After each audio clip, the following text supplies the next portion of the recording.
që kur jemi vënë në dieni, dje nga gazetari Anila Hoxha, kemi nisur hetimin e çështjes.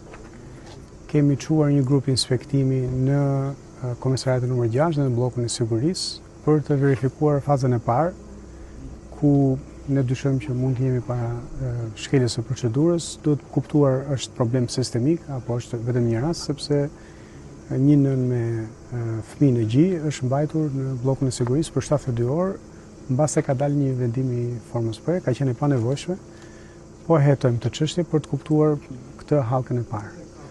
Ndërkohë që në orët e para të mëngjesit, për drejtuesja e zyrës rajonale të avokatëve të popullit, bubuqen e kam këtu, është paraqitur këtu në IEVP-n përkatëse, ka kontaktuar të ndaluarën, ka kontaktuar administratën e burgut.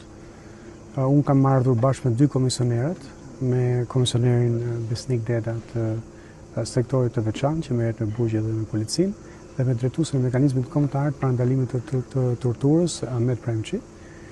Bëm inspektimin e kushteve ku po mbahet fëmia, kushteve ku po qëndron nëna, dhe kemi vënë në dieni të gjitha institucionet, prokurorinë, kemi kërkesë edhe për gjykatën.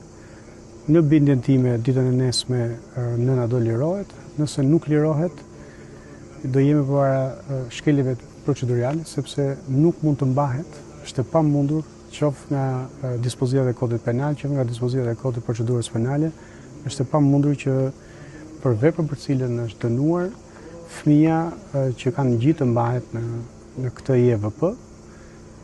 Padyshim kushtet këtu janë më të mira se sa në IEVP të tjera, unë inspektova vetë, po doni kemi bërë një fotografi për t'i parë kushtet ku po mbahet, kemi bubuqe. Këto janë kushtet ku po mbahet fëmia dhe nëna, por kjo nuk ka rëndësi, ajo nuk duhet ishte këtu. Në vlerësimin tonë, në interpretimin që ne i bëjmë kodit penal dhe kodit procedurës penale, ajo duhet lirohet sa më parë. Edhe unë besoj që nesër para orës 12 ajo nuk do të jetë më këtu. A kemi të bëjmë me shkeljen e procedurës dhe duhet mbaj përgjegjësi dikush për këtë që ka ndodhur, se tashmë ajo ka ndodhur? Pikërisht. Prandaj po hetojmë dhe do vëmë në dieni Inspektoratin Lart të Drejtësisë, qoftë për prokurorët ose gjyqtarët, nëse ata kanë qenë në shkelje. Unë nuk dua të nxitohem në konstatime paraprake. Ka 2 amnisti penale ndaj të cilat mund kishte përfituar zonja e vitit 2024 dhe vitit 2025. Ka argumente që të cilat mund ta shpjegojnë pse ajo nuk ka përfituar nga këto amnisti, qoftë për shkak të veprës penale që është dhuna në familje, qoftë për shkak të një interpretimi që gjykata ka bërë ku e ka trajtuar zonjën si person që i është larguar drejtësisë.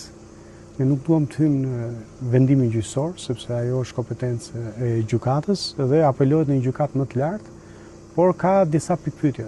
Pikpyetja e parë është nëse vendimi ka dalë në datë 13 maj, pse ka marrë formë të prerë mbas 49 ditësh, ndërkohë që do duhet kishte marrë formë të prerë brenda 2 javësh. Dhe nëse do të kishte marrë formë të prerë brenda 2 javësh, do të ishte brenda afatit të amnistisë së vitit 2026.